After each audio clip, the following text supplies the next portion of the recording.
దేశంలో ఇంధన ధరల భారం పెరిగిపోతుంది. చాలా మంది తమ సంపాదనలో ప్రతి నెల కొంత ఫ్యూయల్ ఖర్చుల కోసం తీసి పక్కన పెడుతూ ఉంటారు. సాధ్యమైనంత మేర ఈ ఖర్చులను తగ్గించేందుకు ప్రయత్నం చేస్తూ ఉంటారు. ఇక ఫ్యూయల్ ఖర్చులతో పాటు మనం వాడే కార్ మెయింటెనెన్స్ ఖర్చులు కూడా చాలా అదనంగా ఉంటాయి. మనం మన కారును సరిగ్గా సర్వీస్ చేయించకపోతే ఈ ఫ్యూయల్ భారం మరింత పెరిగే అవకాశం ఉంటుంది. అయితే కొన్ని జాగ్రత్తలు పాటించడం వల్ల ఈ ఖర్చుల్లో చాలా వరకు మనం ఆదా చేసుకోవచ్చు. అంటే దీన్ని బట్టి కారు మెయింటెనెన్స్ కు దాని ఫ్యూయల్ కన్సంప్షన్ కు మధ్య సంబంధం ఉంటుందనేది తెలుస్తుంది.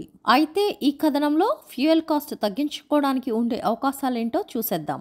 రెగ్యులర్ గా కార్ మెయింటెనెన్స్ ముందుగా చెప్పుకున్నట్లుగా కారును సమయానికి అనుకూలంగా సర్వీస్ చేయిస్తూ మంచి కండిషన్ లో ఉండే విధంగా చూసుకుంటే ఫ్యూయల్ వినియోగం తగ్గించుకోవచ్చు. ముఖ్యంగా కారు టైర్లు ఇన్ఫ్లాటెడ్ గా ఉండేలా చూస్తూ ఇంజిన్ ఎయిర్ ఫిల్టర్ ను శుభ్రం చేస్తూ ఉంటే ఇంజిన్ సామర్థ్యం పెరుగుతుంది. దీంతో పాటు ఫ్యూయల్ కన్సంప్షన్ కూడా తగ్గుతుంది. మంచి రూటు ఎంచుకోవడం, మీరు ఎక్కడైనా ప్రయాణించే ముందు ఏ దారిలోనైనా తక్కువ ఫ్యూయల్ ఖర్చు అవుతుందో చూసి సరైన దారిని ఎంచుకోవాలి. కొన్నిసార్లు షార్ట్ కట్ అనుకున్న రూట్ కూడా ఎక్కువ ఇంధనాన్ని లాగేస్తుంది, కారును డామేజ్ చేసేస్తుంది. అందుకే మంచి రూట్ ఎంచుకోవడం తప్పనిసరి. కొత్తగా డ్రైవింగ్ నేర్చుకుంటున్న వ్యక్తిలా తరచూ యాక్సలరేషన్, బ్రేక్ ఫెడల్స్ నొక్కకండి. సడన్ యాక్సిడెంట్ బ్రేకింగ్ ఒకేసారి వేయడాన్ని మానుకోవాలి. దీన్ని బట్టి యాక్సలరేషన్, బ్రేక్ కార్ ఇంజిన్ పై ప్రభావం చూపుతాయనే విషయాన్ని ప్రత్యేకంగా చెప్పవలసిన పని లేదు. నిర్దిష్ట వేగంతో జర్నీ చేయండి. ఎక్కువ స్పీడ్ తో ప్రయాణించడం ప్రమాదకరమే కాదు, చాలా ఫ్యూయల్ కూడా వినియోగించడం జరుగుతుంది. అలాగే మరీ తక్కువ వేగంలో కూడా ప్రయాణించడం సరికాదు. అందుకే మరీ ఎక్కువ కాకుండా